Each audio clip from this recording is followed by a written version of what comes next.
Disaster! NASA's SLS to delay SpaceX Starship and Elon Musk. Last month, NASA's Titanic space launch system reached the launch pad. The rocket is not yet ready to fly, and it may not lift off the planet for several more months due to multiple delays in its wet dress rehearsal. But as the fully assembled skyscraper-sized rocket rolled into a serene Florida evening on Thursday at Kennedy Space Center, no one could deny that it's finally here. But that creates another problem. Elon Musk and his space company SpaceX have been researching and developing their moon and Mars-bound rocket, the Starship, for years, but it now seems that the SLS delay will eventually impact Starship's launch timeline as well. Interesting, right? Today in our video, we'll talk about how NASA's SLS will lead to delays in SpaceX's Starship and Elon Musk's plans to lead mankind to Mars. But what does the SLS test delays have to do with SpaceX's Starship? Why would a delay in SLS cause a ripple effect, in turn delaying the launch of Starship too? Well, stick around till the end as we answer these intriguing questions and more. So let's dive right in. NASA will wait until after Florida's next launch to resume a critical test of the Space Launch System rocket tasked with taking the agency back to the moon from Kennedy Space Center. Teams last Friday kicked off what should have been a 45-hour launch countdown rehearsal, but had to delay some operations to Monday due to weather and hardware issues at Pad 39B. The operation is called a wet dress rehearsal because it includes a detailed recreation of the real countdown and liquid propellant loading. NASA officials said Monday's attempt to close out the remaining checklist items, loading the rocket stages with liquid oxygen and hydrogen being chief among them, was also scrubbed due to a few technical issues. Teams are expected to work on the issues while giving room for SpaceX to launch a Falcon 9 rocket and 4 private passengers to the International Space Station on Friday, April 8th. Nearby Pad 39A will host the 11:17 a.m. EDT liftoff. A specific date for the next attempt at fueling the 322-foot rocket remains uncertain. It's tasked with launching Artemis 1 with an uncrewed Orion capsule around the moon, which should be followed by a crewed version called Artemis 2 no earlier than next year. The issues included a manually operated valve that should have been in the open position but wasn't. An alarm caused teams to rework some timeline procedures, and an off-site provider had technical issues of its own, meaning nitrogen wasn't available during the test. Wet dress is certainly about cryogenics, but it's also about day-of-launch configuration and external interfaces. Artemis launch director Charlie Blackwell-Thompson told reporters during a briefing there were a significant amount of test objectives that were completed. Blackwell-Thompson said liquid oxygen loading of the first stage got to about 50% before the scrub, but teams were unable to start loading hydrogen. The second stage, also known as the Interim Cryogenic Propulsion Stage, or ICPS, was not fueled at all. SLS is the rocket tasked with taking Orion capsules to space on missions to the moon and maybe someday Mars. If Artemis 1 and 2 are successful, NASA expects to put astronauts back on the lunar surface no earlier than late 2025. If all goes well with the rehearsal, SLS will be rolled back into the vehicle assembly building for more work.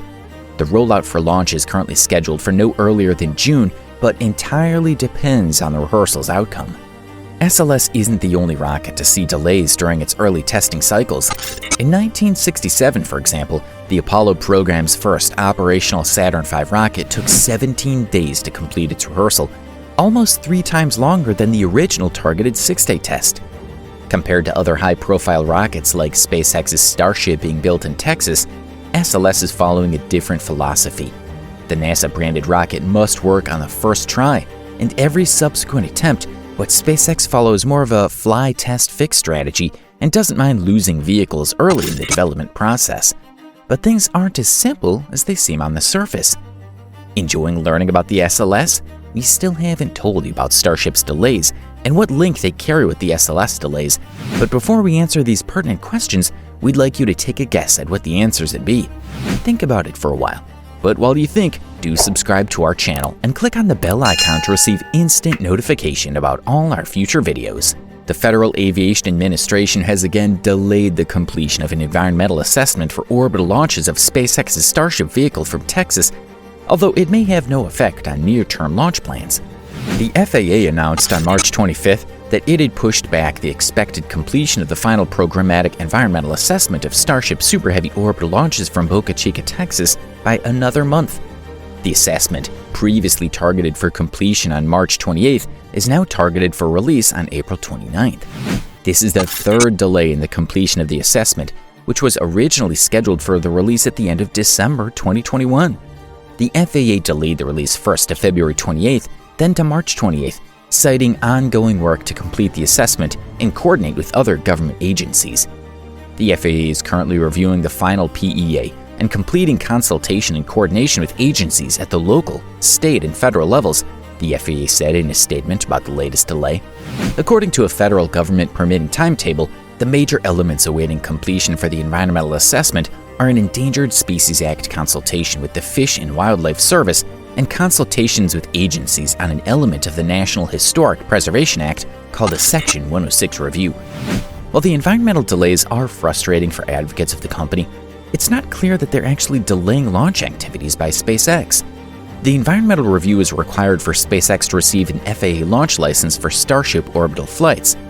At a February 10th event in Boca Chica, SpaceX chief executive Elon Musk spoke with a completed Starship Super Heavy vehicle standing behind him on the pad. He said then that the company was a couple of months away from a first launch based on both FAA licensing and technical work. However, it now appears likely that the vehicle that appeared on the pad will not be the one to make the first orbital launch attempt. Activity at SpaceX's Starbase site in Boca Chica suggests that a different Super Heavy booster and Starship vehicle will be used for the first orbital flight, but only after extensive ground testing. A potential contributing factor is a shift in SpaceX resources. Musk tweeted on March 5th that SpaceX had reprioritized resources to cybersecurity to address the jamming of Starlink signals in Ukraine. Will cause slight delays in Starship and Starlink V2, he wrote, without elaborating. Musk at the February event suggested that Starship test launches could shift from Boca Chica to the Kennedy Space Center in Florida if there are extensive delays in getting a license for a launch from Boca Chica. SpaceX is working on both a launch pad for Starship at Launch Complex 39A as well as production facilities elsewhere at the center. While delays like these are the norm in the space world, a delay in the environmental assessment for a third time is too suspicious to be a coincidence. According to multiple sources within the industry, it's being claimed that NASA has a key role to play in these FAA delays. Since FAA is a government organization similar to NASA, it is in the government's best interest to ensure that their spaceship, i.e. the SLS, is not made to look bad in front of a private company's rocket. Hence, it is plausible that the FAA was directed by the people sitting atop to cause untimely delays in Elon Musk's plans, so NASA has time to work on the issues it currently faces with the SLS. Despite everything, things remain unclear, and it's anyone's guess what the real truth of the situation might be. Whether this is merely a coincidence or a targeted effort to undermine SpaceX's growing popularity, only time will tell. So, do you believe in the grand conspiracy of NASA pulling FAA strings to cause delays in Starship's launch? Or is it just internet fiction? Let us know in the comments below. And if you want to watch more of our amazing videos, then stay tuned.